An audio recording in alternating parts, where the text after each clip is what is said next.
Concept of योग, ये topic हम कंटिन्यू करेंगे। कल मैंने आपको बताया था कि योग फेमस क्यों है, लोग योग को अपना क्यों रहे हैं, क्योंकि वो उनकी लाइफ में एक इम्पॉर्टेंट रोल प्ले कर रहा है। सबसे प्रमुख कारण है वो मन को शांत रखता है। फिजिकली तो हम फिट होने ही वाले हैं, बट मेंटली भी हम शांत रहने वाले हैं। और जितना हम मेंटली शांत रहेंगे उतना ज्यादा हमारी क्रिएटिव पावर होगी, उतना हम नई चीजें कर पाएंगे। हम सोचते हैं ना कि we should do something new in our life, something good, something better. तो वो जो something new, something good, something better के लिए मन शांत होना चाहिए। एक म्यूजिशियन अच्छी अच्छी म्यूजिक तभी बना पाता है जब वो रियाज करता है, और रियाज के पहले वो आलाप करता है आकारा का। वो आ का जो आलाप होता है, उस आलाप से ही उसकी सारी नेगेटिव एनर्जी रिलीज हो जाती है। और जैसे ही नेगेटिव एनर्जी रिलीज हो जाती है तब उसके अंदर एक नए संगीत वो बना पाता है। योग की परिभाषा मैंने आपसे बताई कि योग जो है वो शब्द आया है युज से, और युज का अर्थ होता है जोड़ना। यहाँ हम शरीर को प्राणवायु के साथ, शरीर को मन के साथ, और शरीर, मन और आत्मा को एक करने के साथ साथ आत्मा को परमात्मा से मिलाने की क्रिया है योग। स्वामी विवेकानंद जी कहते हैं कि yoga is conscious process to calm down the mind. वो कह रहे हैं कि it is a conscious process to calm down the mind. वो ये कह रहे हैं कि it is evolution from animal state to divine state, from animal state to divine state.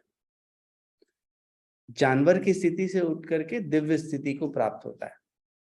हम नहीं कहते कि हमें साधु संत या महात्मा बनना है, बट हमें ऐसा व्यक्तित्व तो जरूर बनना है जो दूसरों के लिए उपयोगी हो सके।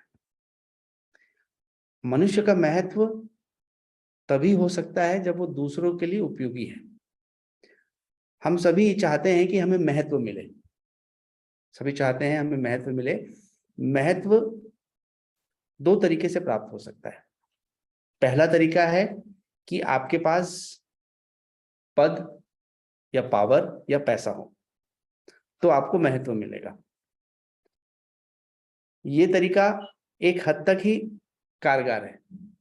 जब आपके पास पद, पैसा और पावर नहीं होगी तो आपका महत्व धीरे धीरे खत्म हो जाएगा।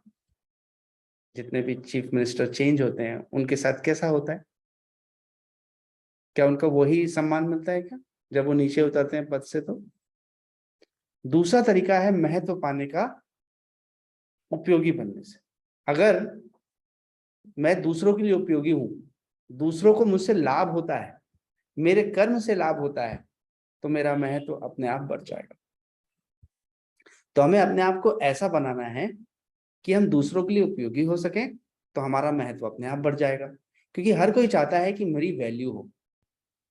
सोशल मीडिया में हर आदमी चाहता है कि मेरे ज्यादा से ज्यादा फॉलोअर हो, ज्यादा से ज्यादा लोग मेरे जाने, ज्यादा से ज्यादा लोग मेरे काम को अप्रिशिएट करें।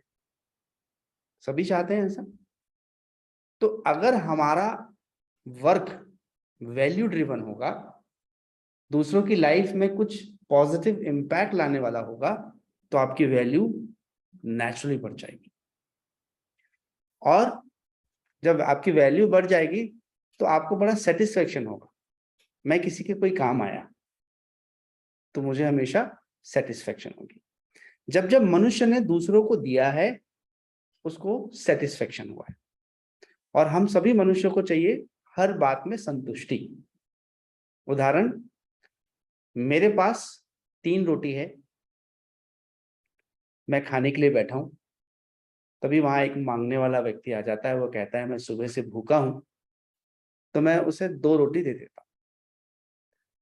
तो उसको 2 रोटी देने से हो सकता है मेरी भूख पूरी तरह से ना मिटे, मुझे तो एक ही रोटी मिली, पर उसे 2 रोटी देने का जो मुझे सुख और संतुष्टि है वो देने से मिलता है, उसमें मुझे खुशी होगी या नहीं होगी, संतुष्टि मिलेगी।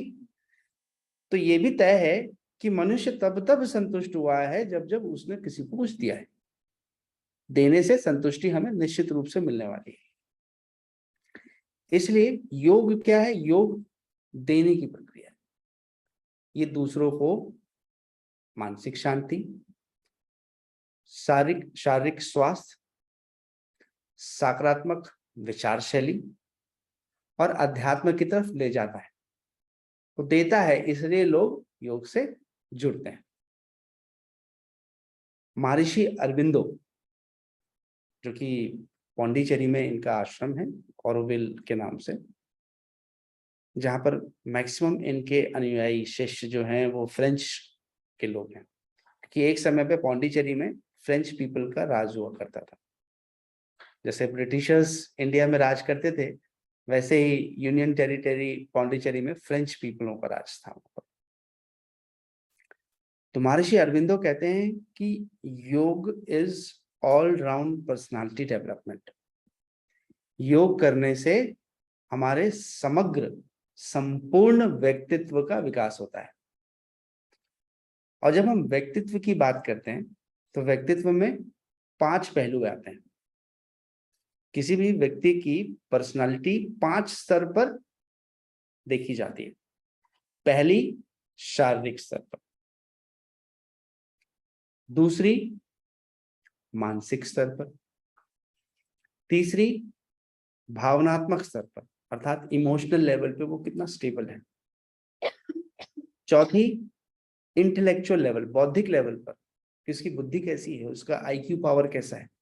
और 5वीं, आध्यात्मिक स्तर पर, कि वो अपने आप को ईश्वर के प्रति क्या भाव रखता है।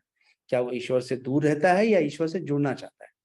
ईश्वर से जुड़ने का तरीका ये नहीं है कि हम दिन रात पूजा करें।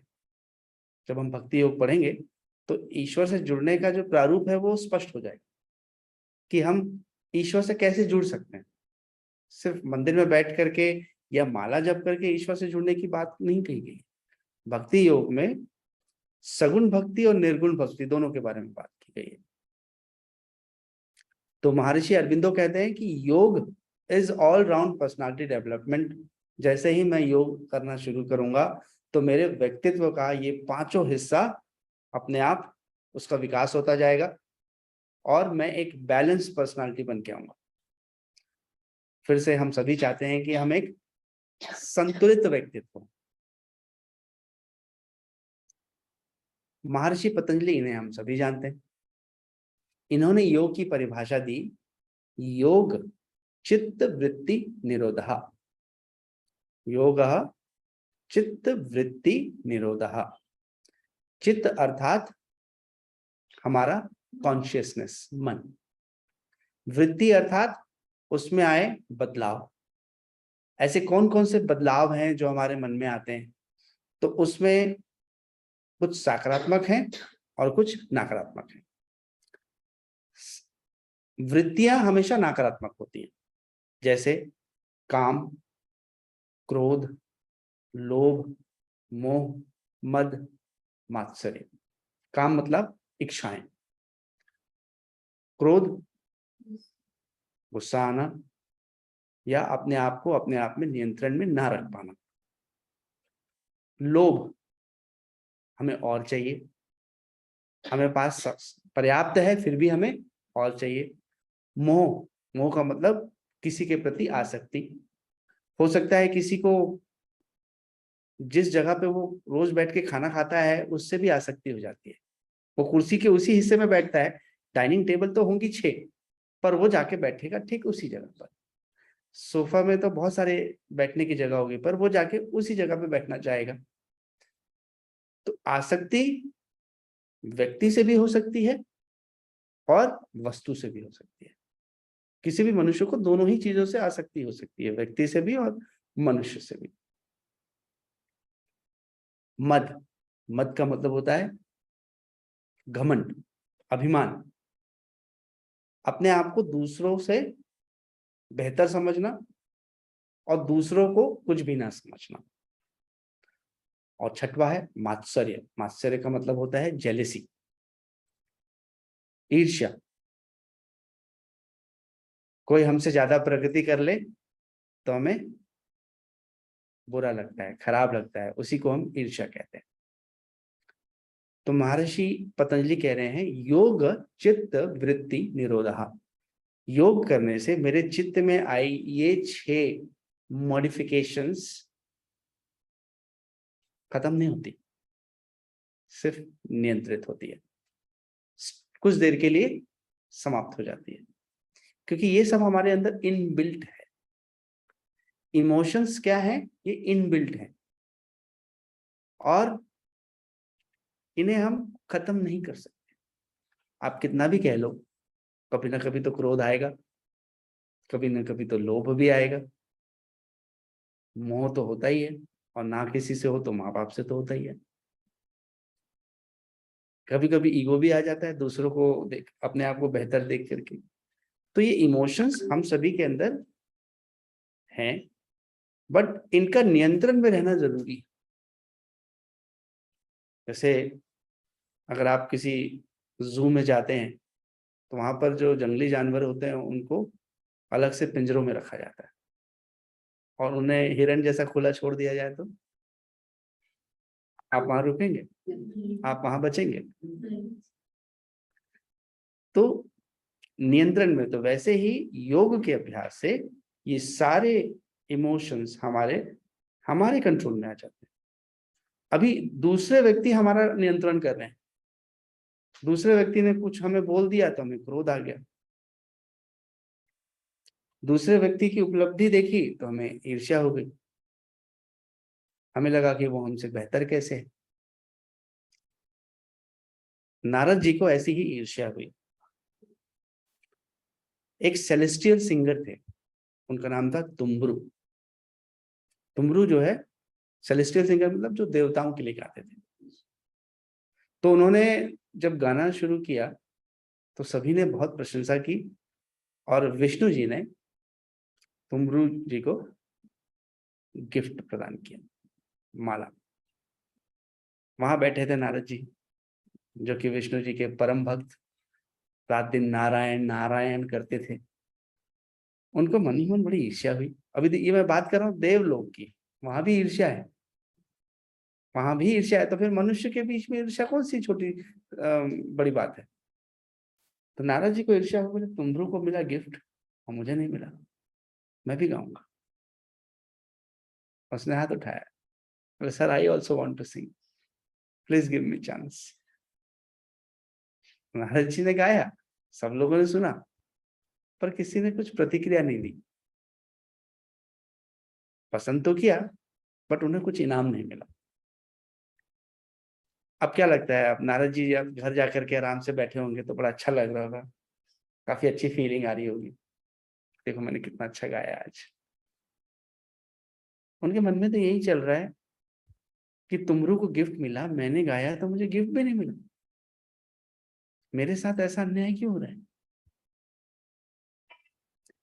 फिर उन्होंने निर्णय लिया कि मैं और प्रैक्टिस करूंगा और रियाज करूंगा, इतनी प्रैक्टिस करूंगा कि उन्हें, सारे देवताओं को मुझे गिफ्ट देने के लिए मजबूर हो जाना पड़े।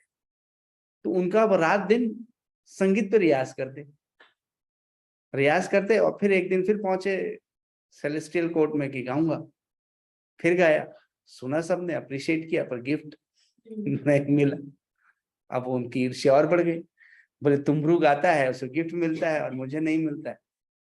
फाइनली वो विष्णु जी से मिला, बोले ऐसा क्यों, आप मेरे साथ क्यों कर रहे हैं, बात तो करना पड़ेगा, ऐसा कब तक मेरे साथ अन्याय होगा। तो विष्णु जी कहते हैं कि देखो संगीत का ज्ञान तो तुम्हें अच्छा है, गाते भी तुम अच्छा हो, पर अभी जो तुम गा रहे हो ना, वो तुम तुमरू को हराने के लिए गा रहे हो, आप तुमरू से बेहतर परफॉर्मेंस करने के लिए गा रहे हो, और इसलिए उसमें थोड़ी थोड़ी चूक हो जाती है। तो एक काम करो, आप जाओ तुमरू के पास और तुमरू से ज्ञान लो संगीत का, उससे सीखो, उसको गुरु मान लो अपना। उसने वैसा ही किया। तो जब वो अगली बार उसने गाया तो उसका परफॉर्मेंस लेवल 5 गुना बढ़ चुका था, क्योंकि अब वो परफॉर्म कर रहा था, किसी क्रोध में, किसी प्रतिस्पर्धा में नहीं कर रहा था, बल्कि उसने तुमरू को गुरु मान करके अपना परफॉर्मेंस किया। तो इस बार उसका परफॉर्मेंस बहुत अच्छा रहा और उसको नेचुरली गिफ्ट भी मिला।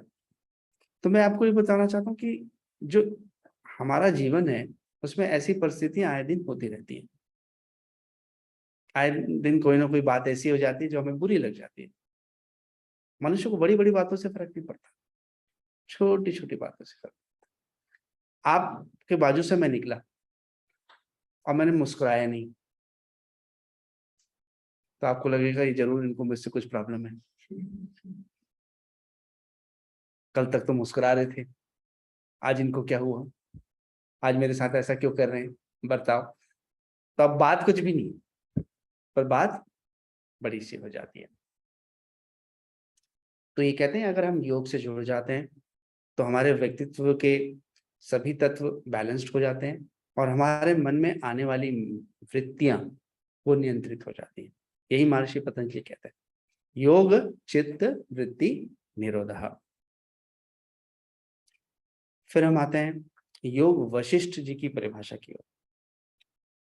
योग वशिष्ठ जी क्या कह रहे हैं? योग वशिष्ठ जी कह रहे हैं कि मनः प्रश्मनोपाय योग इति अभिधीयते। मनः प्रश्मनोपाय योग इति अभिधीयते। हम सभी के अंतर मन में ना जाने कितने प्रश्न हैं और उन प्रश्नों का जवाब हमें आज तक नहीं मिला है। तो योग वशिष्ठ कहते हैं कि हमारे मन के सारे सवालों का, सारे प्रश्नों का जवाब जो है वो योग है। जब आप योग का अध्ययन करना शुरू करेंगे तो आपके अंदर के सारे क्वेश्चंस धीरे धीरे धीरे आपको उन सबका जवाब मिल जाएगा। कई बार ऐसे क्वेश्चंस होते हैं उसको लगता है कि इसका जवाब क्या होगा, क्यों ऐसा हो रहा है। और वो ये कहते हैं कि yoga is a skilful trick to calm down the mind. Skilful trick मतलब right knowledge at right time to gain mastery. अब यहां पर हम एक उदाहरण लेते हैं समझने के लिए। एक व्यक्ति है, उसको टीवी की मैकेनिज्म्स के बारे में कोई जानकारी नहीं है। तो मानो लॉकडाउन में उसका टीवी खराब हो गया। अब टीवी खराब हो गया तो अब तो सब सर्विस सेंटर भी बंद, मैकेनिक भी ना मिले। अब घर में एक ही तो संसाधन है, बोले टीवी, इसी से तो एंटरटेनमेंट हो रहा है, वे भी खराब हो गया। तो उन सज्जन ने बोला कोई आ तो नहीं रहा है, चलो मैं ही खोल के देख लेता हूँ। तो घर से अपना टूल बॉक्स निकाला, सारे स्क्रू ड्राइवर करके टीवी को जैसे तैसे खोल लिया। खोल के ऐसे ऐसे हिला हिला करके सब चेक कर लिया। कई बार ऐसा उनके दिमाग में आया है कि हो सकता है कुछ वायर वायर लूज हो गया हो तो हिलाने से ठीक हो जाएगा। ऐसा करके उन्होंने किया और फिर लगा के प्लग को देखा तो कुछ नहीं आया। अब वो बंद करने जाए तो ठीक से बंद ना हो, क्योंकि आदत नहीं है। अब उनको टीवी का ज्ञान तो है नहीं, टीवी कैसे बनाई जाती है। तो बहुत परेशान हो गए, बोले तो काम बढ़ने की बजाय और बिगड़ गया।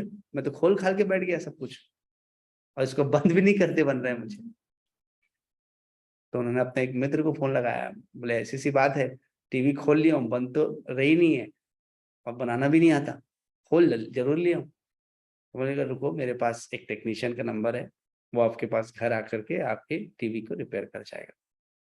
तो फिर उन्होंने उस टेक्नीशियन को फोन किया, टेक्नीशियन आया घर पर और उसने देखा तो कुछ चीजें, कुछ फ्यूज था अंदर से, उसने उसको ठीक किया। उनको जज करने में कितना समय लगा? हार्डली फ्यू मिनट्स, बिकॉज उनको पता है कि टीवी कैसे रिपेयर किया जाता है। तो उन्होंने फटाफट उसे रिपेयर किया। 3 मिनट के अंदर उसको उन्होंने फिर से रीपैक किया, दीवार पे इंस्टॉल किया, चालू किया और चला गया अपना निर्धारित पैसा लेकर के। और ये व्यक्ति पिछले 3 घंटे से ऐसा टीवी के सामने बैठा हुआ है। क्या करूं? तो चूंकि उस मैकेनिक को टीवी का संपूर्ण ज्ञान था, तो उसने बहुत ही जल्दी उस टीवी को ठीक कर लिया, और इस व्यक्ति को ज्ञान नहीं था, इसलिए इसने नहीं कर पाया। तो योग हमें वह ज्ञान देता है जिससे हम अपने मन को शांत कर सके। हम मन के मैकेनिक बन जाते हैं। और बाकी लोगों के साथ समस्या क्या है, उनको मन को कैसे ऑपरेट करना है, कैसे ठीक करना है, उनको इस बात का ज्ञान नहीं है। और इसलिए जब मन परेशान होता है या खुल जाता है या बहुत सारे विचार आ जाते हैं, तो वो उसको रिपेयर नहीं कर पाते। बट अगर हमें योग का ज्ञान है तो हमें मन को हैंडल करने का ज्ञान मिल जाता है। और अगर मन को हैंडल करने का ज्ञान मिल गया तो हम उसे जैसे उस टीवी मैकेनिक ने टीवी को ठीक कर लिया, हम अपने मन को ठीक कर पाएंगे। ऐसा तो है नहीं कि मन में क्रोध नहीं आएगा, आवेश नहीं आएगा, लोभ नहीं आएगा, मोह नहीं आएगा, मद नहीं आएगा, मात्सर्य नहीं आएगा। आएगा, पर हम उसे रिपेयर कर पाएंगे, और जल्दी रिपेयर कर पाएंगे, क्योंकि हमको उस बात का नॉलेज है। तो इसलिए भी ये योग का जो सत्र है वो एक शिक्षक बनाने के साथ साथ खुद को हैंडल करना भी बताता है।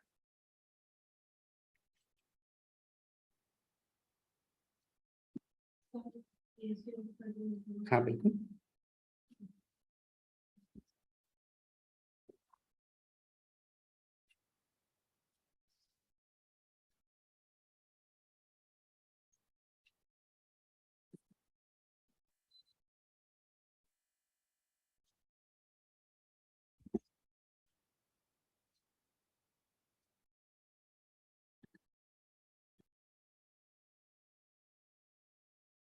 भगवत गीता में कहा गया, योग कर्म सुकौशलम, योग कर्म सुकौशलम। इसका अर्थ है, हम जब जहां हो, जो कर रहे हो, उसमें अपना सर्वश्रेष्ठ दें तो वही योग है। जब जहां हो, जो कर रहे हो, उसमें अपना सर्वश्रेष्ठ दें तो वही योग है। अगर मैं पढ़ने बैठा हूं और उसे मैं बहुत अच्छे से कर रहा हूं तो वो योग है। मैं खाना खाने बैठा हूं और मैं सिर्फ खाना खाने पे ध्यान दे रहा हूँ, मोबाइल पे ध्यान नहीं दे रहा हूँ, या किसी से ज्यादा बात करने पे ध्यान नहीं दे रहा हूँ, या टीवी नहीं देख रहा हूँ, तो वो भी कर्म योग है। तो जब जब जहां मैं जो कार्य कर रहा हूं उसे मैं सर्वश्रेष्ठ करूं तो वो क्या है? कर्म योग। योग कर्मसु कौशलम। कोई भी व्यक्ति अपने आप को कितना रिलैक्स रख करके कोई भी काम कर सकता है। आपको पता चला कि आपके घर में गेस्ट आने वाले हैं, तो आपने खाना बनाना शुरू किया। अब आपके यहाँ पर बहुत सारे विचार चल रहे हैं, और ये बनाना है, ये काम कैसे होगा, ये सामान भी लाना है, ये चीजें कैसी होगी। आप सो मच ऑफ एंजाइटी में आ गए हो कि कोई आने वाला है, और आप जो काम बड़ी आसानी से कर लेते थे वही काम में आप गलतियां कर रहे हो। तो योग, कर्म योग ये कह रहा है कि हम किसी भी काम को कितने रिलैक्स्ड होकर के कर सकते हैं। जब रिलैक्स होकर के करेंगे तो हमें कर्म कर्म नहीं लगेगा, और जब एंजाइटी में काम करेंगे तो हमें कर्म कर्म जैसा लगेगा। अरे काम करना पड़ रहा है, इतना काम करती हूं मैं, इनको देखो बैठे रहते हैं, एक गिलास पानी तक नहीं लेते, अब मुझे देखो। तो एक्शन इन रिलैक्सेशन, इस लाइन को हम लोग ये कहते हैं, एक्शन इन रिलैक्सेशन। कर्मयोग है कि रिलैक्स होकर के अपने कर्म करो, एक्शन इन रिलैक्सेशन। कई मूवीज आपने देखी होगी जहां जो हीरो है वो फाइट कर रहा है, बट वो कॉमिक फाइट कर रहा है। कॉमिक फाइट मतलब वो मजाक करते करते लड़ रहा है, कि कोई व्यक्ति आया तो वो उसको गुदगुदी कर रहा है, और गुदगुदी करके उससे लड़ रहा है। तो यहाँ पर क्या है, एक्शन है बट रिलैक्सेशन के साथ। उसमें आपको भी देख के बड़ा मजा आ रहा है, मतलब फाइटिंग हो रही है एक्शन सीन, बट आपको बड़ा आनंद आ रहा है, आपको हंसी आ रही है उस पर। तो ऐसा अगर आप करेंगे तो क्या बेनिफिट, एक्शन इन रिलैक्सेशन। तो हमारे मन में एक संतुष्टि, सेटिस्फैक्शन और समत्वम का भाव आए। समत्वम योग उच्यते। समत्वम मीन्स अ बैलेंस स्टेट, हमारा मन का संतुलित रहना। मन अगर ज्यादा परेशान होगा या एकदम निष्क्रिय हो जाएगा, दोनों ही स्थिति उपयुक्त नहीं है। तो हमारा मन बैलेंस्ड हो, वह ऐसी कला है कर्मयोग। तो हम अपने काम को योग के माध्यम से ऐसे करना सीखें कि हम काम को पूरी तरह से जी सकें, उसे एंजॉय कर सकें और वो हमें कर्म जैसा ना लगे। और जब ऐसा होगा तो हर वक्त हमारे अंदर मन में शांति होगी और लोग कहेंगे कि प्रज्ञा जी, इतने लोग आपके यहाँ जाने वाले हैं पर कितने शांति से आप अपना सब काम कर रहे हैं, बोले कैसे आप कर पाते हैं, हमें भी सिखाइए ना ये। They would like to learn from you just seeing you that you have achieved this, because उनको भी वैसा ही रहना चाहते हैं। Everyone of it in this world want to be relaxed state, काम करते समय रिलैक्स रहेंगे तो हैप्पीनेस। क्योंकि आप अभी जब आने वाले दिनों में मैं आप लोगों को योग के अनुसार से आनंद की, प्रसन्नता की परिभाषा बताऊंगा, तो उस दिन से आपकी प्रसन्नता की परिभाषा बदल जाएगी। और जैसे ही प्रसन्नता की परिभाषा आपको मिल गई, आपके मन की आधी समस्याएं वहां से ठीक हो जाएगी।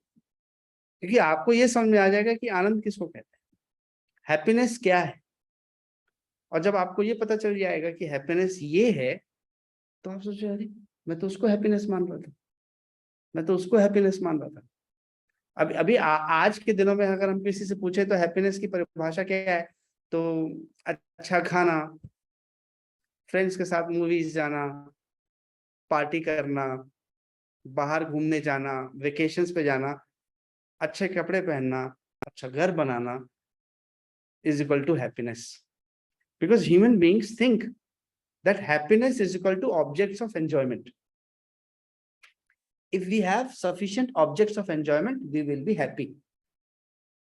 हमारे पास अच्छा घर होगा, अच्छे कपड़े होंगे, अच्छी गाड़ी होगी, तो हम बहुत खुश हो जाएंगे।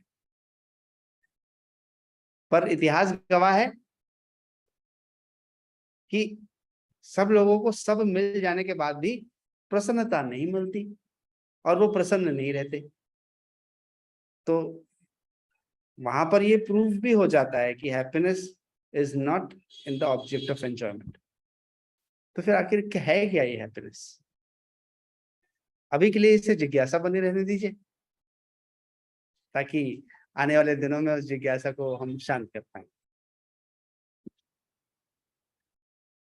अब जब आपका मन शांत होगा तो आप जीवन में बड़ी बड़ी उपलब्धियां करने में सक्षम बन पाएंगे।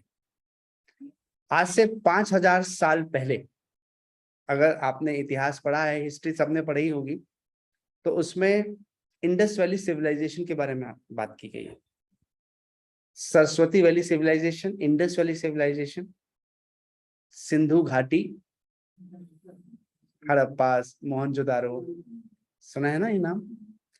तो उसमें बताते हैं कि ये हड़प्पा मोहनजोदारो कहाँ पर है? ये पंजाब के हिस्से में।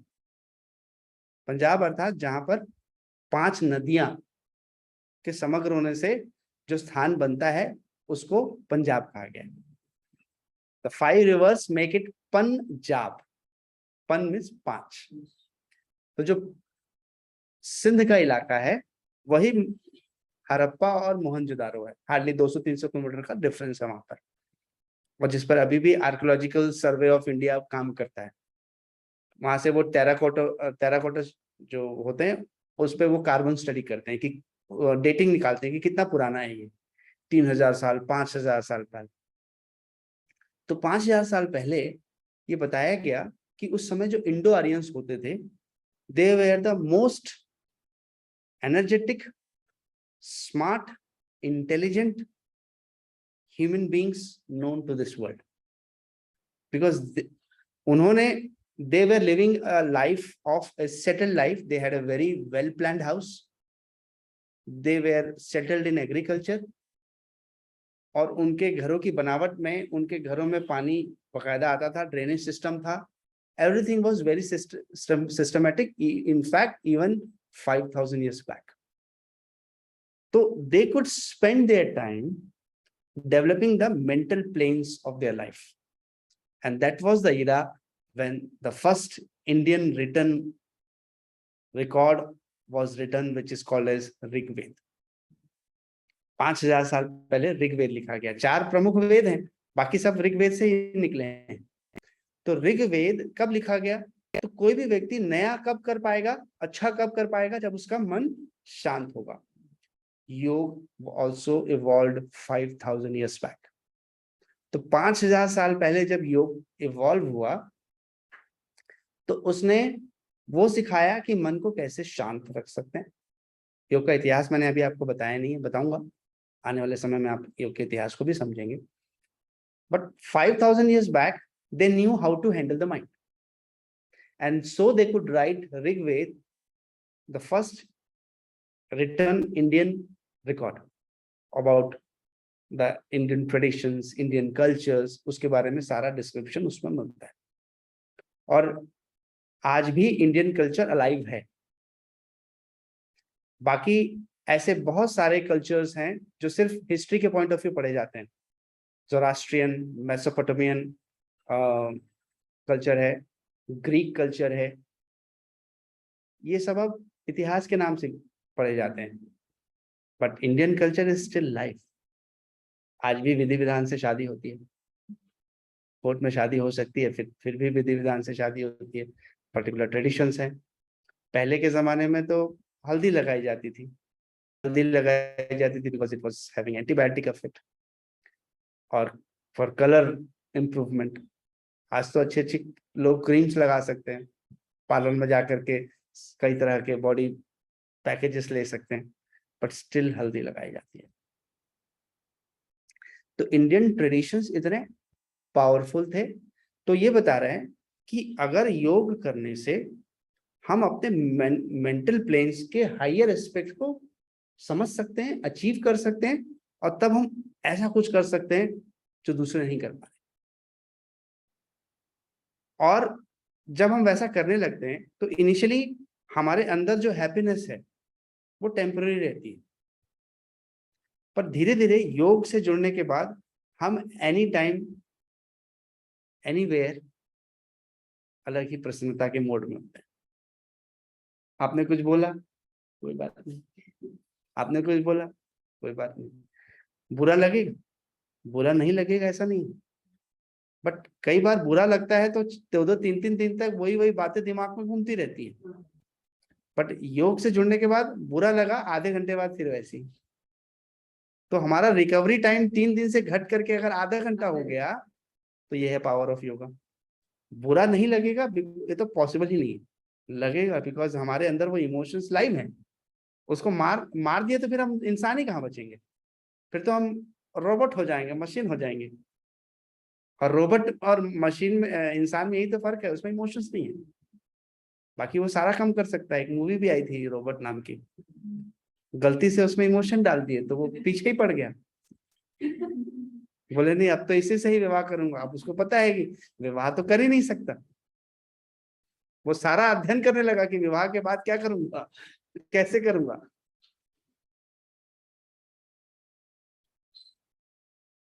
इसलिए इमोशंस को हैंडल करने का तरीका ही हमें सीखना है, और वही योग सिखाता है. एक तरफ तो आसनों का तरीका है जो हम करने वाले हैं, एक तरफ इसका ये आध्यात्मिक ज्ञान है जो हमें बंधनों से मुक्त करता है. मनुष्य सबको अपना मान करके बैठा है, और जब अपना मान के बैठा है तो अपना ही कुछ गलत कर देता है तो उसको बुरा लगता है. धोखा कौन देता है? एक बाहर से आके पराया आदमी क्या धोखा दे पाएगा, कितना धोखा दे पाएगा. तो आदमी, जितने भी सीरियल्स आते हैं उन सब में क्या देखने को मिलता है आपको कि घर वाले एक दूसरे की टांग खींचने में लगे हुए हैं. वो उसकी टांग खींच रहा है, वो उसकी टांग खींच रहा है. इंटरनली वो प्लानिंग कर रहे हैं, इंटरनली वो प्लानिंग कर रहे हैं, और है कुछ भी नहीं। सारे लोग खुश रहना चाहते हैं बट रह कुछ नहीं पा रहे, सब परेशान है। तो ये जो बंधन है, अपना मानने वाला बंधन है, ये टूटता नहीं है, क्योंकि माया ने हमें बांध के रखा हुआ है। माया ये कहती है ये माँ है, माया कहती है पत्नी है, माया कहती है भाई है। तो हम ये कहते हैं कि नहीं, वो आत्मा है, वो परमात्मा है। हर इंसान में ऊर्जा है। वो ऊर्जा दो तरीके से काम कर सकती है, वो सकारात्मक फायर कर सकती है, वो नकारात्मक फायर कर सकती है। तो जब वो सकारात्मक फायर करती है तो वो परमात्मा है, और जब वो नकारात्मक फायर करती है तो वो शैतान है तो वही ऊर्जा। फायरिंग चेंज हो जाती है बस उसकी। कभी वो फूलों की माला फूल भेजती है, कभी वो बंदूक की गोली निकाल करके भेजती है। तो योग हमें उस बंधनों से मुक्त करके हर इंसान का महत्व करना सिखाता है, हर इंसान के प्रति प्रेम जागृत करता है। जब प्रेम होगा तो बेटा माँ बाप को कुछ भी बोल दे, पर माँ बाप इतना प्रेम करते हैं ना उस बेटे से कि उसकी बात का बुरा नहीं मानते। वो ये भी बोल के चला जाएगा आपने मेरे लिए क्या किया, मैं आपको छोड़ के जा रहा हूँ, तब भी वो माँ बेटे के पीछे भागती हुई नजर आएगी। तो जहां प्रेम होता है वहां गलतियां नहीं दिखाई देती, और जब प्रेम समाप्त हो जाता है तो सिर्फ गलतियां दिखाई देती है। आपने ऐसा किया, आपने वैसा किया, आपने ये क्यों किया, आपने वो क्यों किया। तो योग कह रहा है कि मैं इन चीजों को तो खत्म नहीं कर सकता, क्योंकि गलती तो हर इंसान करेगा। ऐसा कौन सा इंसान है जिसने गलती नहीं की, या ये सुनिश्चित कर ले कि मैं आने वाले समय में कोई गलती नहीं करूंगा, मेरे को रिटर्न में दे दो कि मैं आज के बाद से कोई गलती नहीं करूंगा। कोई दे सकता है लिख के? Can you give that? No. तो जब हम ऐसा कर नहीं सकते, तो हम अगर हमारे अंदर प्रेम जागृत कर लेंगे, उस प्रेम के जागृत होने के कारण से हमें गलतियां गलतियां जैसी नजर नहीं आएंगी, और हम उस पर रिएक्शन नहीं करेंगे। प्रॉब्लम क्या होता है? प्रॉब्लम होता है गलतियों पर रिएक्शन। आपके स्टाफ ने एक कीमती कांच का सामान, यूटेंसिल तोड़ दिया, तो आप उस स्टाफ से कैसे बिहेव करोगे? बहुत प्रेम से, कोई बात नहीं, होता रहता है, एक दो और दे दो, इससे भी तोड़ो, काफी आनंद आएगा। आप तो उसको सुना डालोगे, आपको और क्या क्या बोलोगे आपको भी पता नहीं। तुमको पता है ये कहाँ से मैं लाया था, कितनी मेहनत से मैंने इसको वो किया था, इतने सालों से मैंने संभाल के रखा था। कितनी वाणी होगी ना वहां पर। और यही आपसे टूट जाता तो, आपसे यही कांच का बर्तन टूट जाता तो तब क्या होता? तब आप अपने आप को गिल्टी फील करते, बट सुनाते क्या, जैसा आपने उस दूसरे को सुनाया। तो हर इंसान नुकसान पे प्रतिक्रिया देता है, पर जब प्रेम होगा तो वो प्रतिक्रिया उसकी बदल जाएगी, और इस रिएक्शन को बदलना ही योग है। ऐसा नहीं है कि जीवन में परिस्थितियां बदल जाएंगी योग करने से, क्योंकि परिस्थितियां मेरे आपके कंट्रोल में है ही नहीं। मैं रास्ते में जा रहा हूँ, पीछे से आके एक ऑटो वाला मेरे को पीछे से ऐसा टक्कर मार देगा, तो उसको देख के मैं बोलूंगा वाह, अभूतपूर्व कार्य किया, आप जब भी मिले मुझे पीछे से ही मुझे काफी आनंद होगा। तो कुछ परिस्थितियां मेरे कंट्रोल में नहीं है, पर मेरा बर्ताव मेरे कंट्रोल में आ सकता है, और वो होता नहीं है, हम तुरंत रिएक्ट कर जाते हैं। और जब रिएक्ट करते हैं तो बाप रे, हम इंसान ना होकर जानवर बन जाते हैं। एक तरफ देवता, एक तरफ इंसान, और एक तरफ जानवर। और जब इंसान क्रोध में होता है तो वो जानवरों से बदतर व्यवहार कर पाता है। तो इसलिए विवेकानंद जी ने कहा कि जानवर से उठ करके मैं आपको दिव्य स्थिति में लाऊंगा, इंसान भी नहीं छोड़ूंगा, आपको सीधा यहां से उठा करके दिव्य स्थिति में लाऊंगा। तो जब योग करने से आप के अंदर बहुत सारे अटैचमेंट्स हैं छोटी छोटी चीजों से, तो धीरे धीरे आपके अटैचमेंट्स और बॉन्डेजेस रिड्यूस होते जाएंगे। अर्जुन को भी अटैचमेंट हो गया था, युद्ध के मैदान में खड़े होकर अटैचमेंट बता रहा था, ये तो मेरे गुरु हैं, ये तो मेरे भीष्म पितामह हैं, ये तो मेरा भाई है, इनके साथ तो मैं दूध लेने जाता था, खेलता था। तो वो सारी बातें युद्ध के मैदान में खड़े होकर के वो अटैचमेंट रूपी बातें कर रहा था। बट योग को जैसे ही हमारे जीवन में हम अपनाते हैं तो हम अपनी लाइफ में सक्सेस भी आएगी और फेलियर भी आएगी। हमेशा सक्सेस मिलेगी ऐसा जरूरी नहीं है, और हमेशा फेलियर मिलेगी ये भी जरूरी नहीं है। पर चाहे मुझे सक्सेस मिले चाहे मुझे फेलियर मिले, मुझे पता है ये दोनों परमानेंट नहीं है, ना सक्सेस परमानेंट है ना फेलियर परमानेंट है। इसलिए मैं अपने आप को उस वक्त समत्वम बैलेंस स्थिति में रख पाऊंगा, और जब मैं बैलेंस स्थिति में रख पाऊंगा तो मुझे सक्सेस मिले तो मुझे बहुत प्रसन्न होने की जरूरत नहीं है, और फेलियर मिले तो मुझे बहुत दुखी होने की जरूरत नहीं है। और जब हम इस स्टेट को अचीव कर लेंगे तो यही योग की स्थिति है, समत्वम। तो दो बातें हमें योगा से मिलती हैं, वो है समत्वम एंड कौशलम। कौशलम का मतलब होता है स्किल, मैं अपने काम को कितने अच्छे से कर सकता हूं, और मैं जितने अच्छे से अपने काम को करूंगा और दूसरों को उससे लाभ होगा तो मुझे भी सेटिस्फेक्शन होगा और दूसरों को भी सेटिस्फेक्शन होगा। उदाहरण के लिए, आपने बड़े प्रेम से खाना बनाया और सबको खिलाया, सबको बड़ा अच्छा भी लगा, एवरीवन अप्रिशिएटेड, तो आपको खुशी होगी। ये खुशी पैसे से है क्या? सिर्फ अप्रिशिएशन से है, या सेटिस्फेक्शन से कि मैंने उनके लिए अच्छा करने की सोची और मेरे उस अच्छे कार्य से उनको अच्छा लगा, राइट?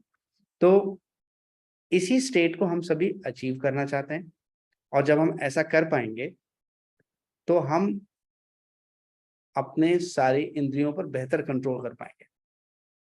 इंद्रियां ही तो हमें बाहर की तरफ ले जाती हैं, तो इन इंद्रियों पर कंट्रोल करना दुनिया का सबसे मुश्किल काम है। Senses will always move towards their objects. हम मार्केट में जा रहे हैं और कोई पसंदीदा खाद्य वस्तु दिखाई दी तो खाने का मन होगा, मुंह में पानी आएगा। तो senses will always attract, that is there part. But yoga कह रहा है कि I will help you to control these senses. जब कंट्रोल करेंगे सेंसेस को तभी तो आप अंदर ध्यान कर पाएंगे,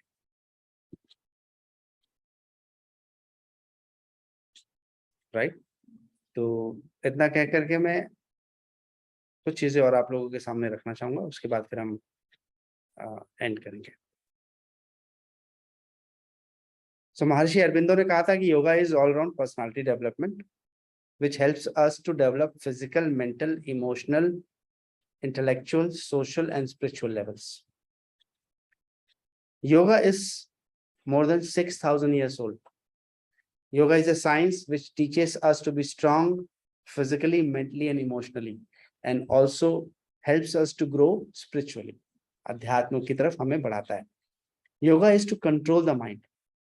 When we are angry, what we do? When we are angry, what we do? We try to control ourselves. And trying to manage ourselves is yoga. जब हम अपने आप को कंट्रोल करने की कोशिश करते हैं वही योगा है। हमें बहुत क्रोध आ रहा है पर हम रिएक्ट नहीं कर रहे हैं, तो वही योग है। Attempting to balance the mind in the face of adversity is yoga. मुश्किल से मुश्किल परिस्थितियों में अपने मन को शांत रख पाना ही योग है। तो योग अगर हम करते हैं तो हमारी फिजिकल लाइफ एक हेल्दी लाइफ होगी, हम पीसफुल रहेंगे, हम अपने इमोशंस को बेहतर तरीके से कल्चर कर पाएंगे, हम अपने आध्यात्मिक भाग को डेवलप कर पाएंगे, ईश्वर को प्राप्त करने की इच्छा हमारे अंदर जागृत होगी, हम जानवर स्तर से उठ करके दिव्य स्तर की ओर पहुंचेंगे और अपने अंतर मन को समझ पाएंगे। और जब अंतर मन को समझ पाएंगे तो हम अंदर अपने उस आत्मा का अनुभव करेंगे, और जिस दिन आत्मा का अनुभव हो गया वो अपने आप परमात्मा का अनुभव करवा देगा। Thank you. तो यहाँ पर मैं रिकॉर्डिंग को पॉज कर स्टॉप कर रहा हूँ।